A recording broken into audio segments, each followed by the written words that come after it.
My father's form of punishment was sometimes just a little weird and maybe even a little dangerous. Often I would ask my father, could I do this, could I do that? And one of the things I asked him about almost more than anything else is, can I drive the car? And from time to time he had let me learn how to drive a little bit, but in his traveling salesman day, he's actually worked for Spear Hardware Company, my mother's father's company, for a while, and had to deal with Uncle Ralph, which is, you know, the other story that is in the book. But my father got the worst territory that Spear Hardware Company had. It was a territory that was started in Mena, Arkansas, and went north, south, east, and west, but mostly west into Indian Territory and south into the mountains and Rich Mountain and all that area down there. When my father was traveling to Mena in the summer, I would try to go with him anytime I could. His trips were at least 3 days when he went down there, or if not 4 days. He would drive over what were basically dirt roads and gravel roads into every little country store, and he would, you know, take out his order book, and, you know, I'd get a soda pop while Dad took the order. It was a great fun time.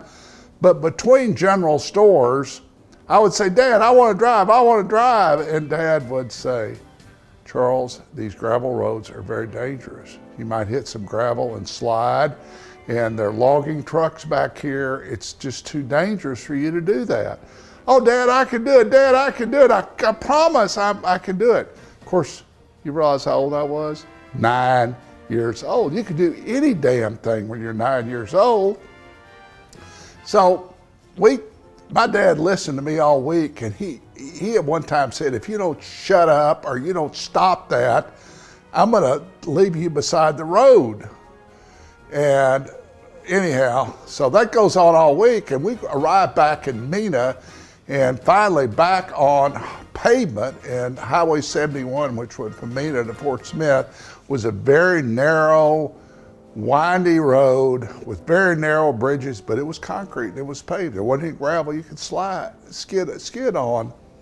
And my dad said, I've got work to do, Charles, now you drive. I went, oh, Dad, really, really? And so I, you know, climbed behind the seat. My dad had to put a catalog under my butt so I could drive. And so I'd take off to Fort Smith, which is about, you know, what, 70, 80 miles away, on this little narrow, windy road at about, you know, 5 or 6 in the afternoon. It's not dark because it's summertime. And so I drive up this road, and about, you know, 5 or 6 miles up the road, I come to a narrow bridge, and there was, you know, trucks on it, and I'm like, I'm really scared. Dad, maybe I shouldn't be driving. I'm kind of scared. Dad said, oh, you're doing fine, you're doing fine. So I drive on, I said, it starts getting dark, and I said, Dad, I'm really getting tired. I can't do this. I think maybe, Dad said, I'm not through working. I'm still trying to transcribe some of these orders, so you need to keep driving. I got work I got to do. And so I drive on, and literally almost with tears in my eyes, I roll in the driveway of our then motel, because that's where we lived. And my mother, I think, almost killed my father. I drove all the way from Mena to Fort Smith, Arkansas at age 9 over those narrow bridge, passing those trucks. I didn't pester my father any more in the future unless I really knew I wanted to do that. He taught me a lesson.